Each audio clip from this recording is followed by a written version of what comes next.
The best conversations about race, the most effective conversations about race, are the ones that take place at the local level within the context of the particular history of a particular place. If you're going to reconcile, you've got to be willing to admit that bad things really did happen, and they happened within the lifetime of people living today. And what had happened to their parents and their grandparents was even worse. We take very much the caveat from Bob Moses, who is an amazing civil rights leader from Mississippi, that if you want to change a community, the first thing you do is bounce a ball.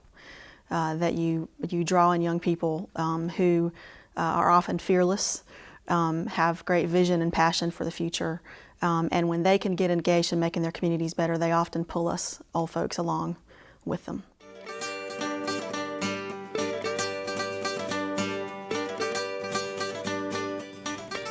Like the Winter Institute, many groups, public and private, are focusing on youth and community building.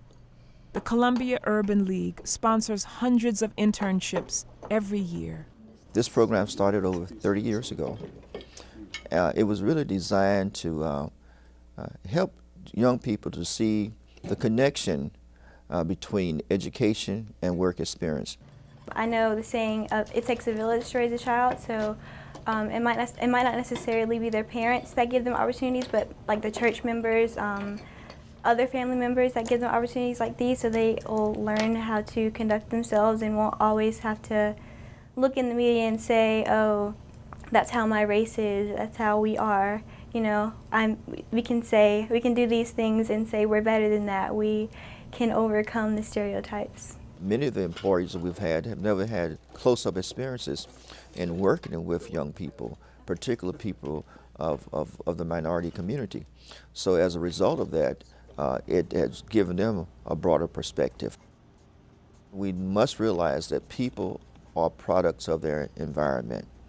We feel at the Urban League that we have an opportunity to help them to broaden their environments and their perspectives about people.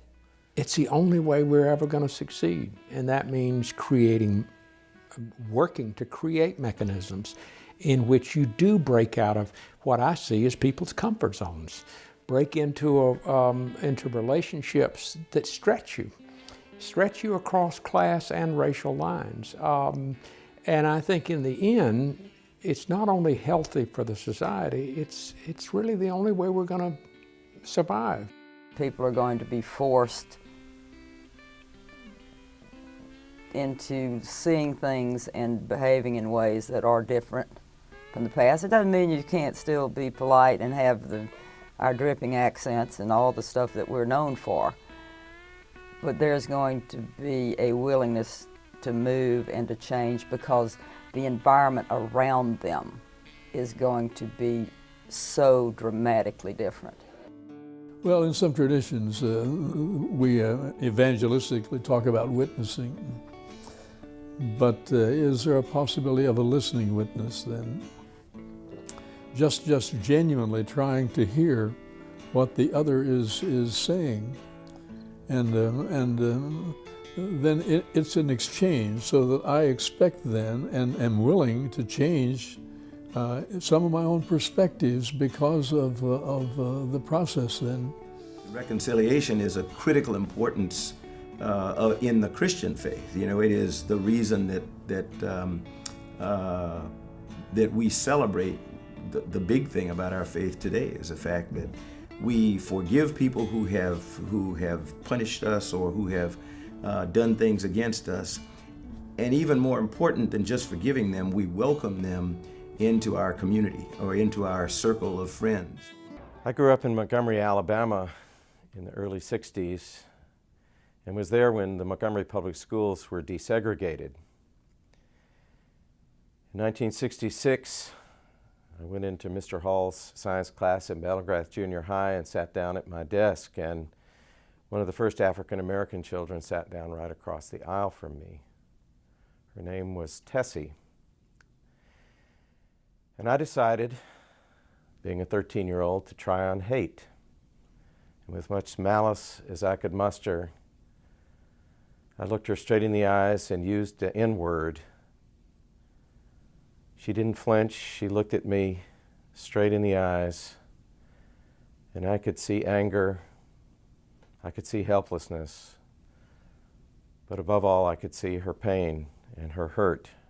Now I look for Tessie everywhere I go and realize that for all of us, that when we look in others' eyes and see God, that we're being called to be made new, to reconcile, and to heal this broken world. I am absolutely ecstatic about community leaders in South Carolina who have been and who want to and who will continue to work toward local solutions to these issues. That is where this country is going to succeed in dealing with this specter of race at the local level. And so all power, all hats off to my kindred spirits in South Carolina.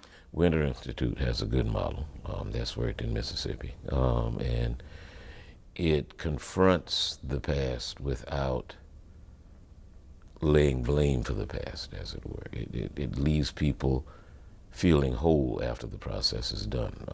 I've had a friend down there to tell me that, and I think that's what needs to be done. Truth needs to be dealt with, but when the truth has been dealt with, then there needs to be some feeling that there's hope and healing along the way.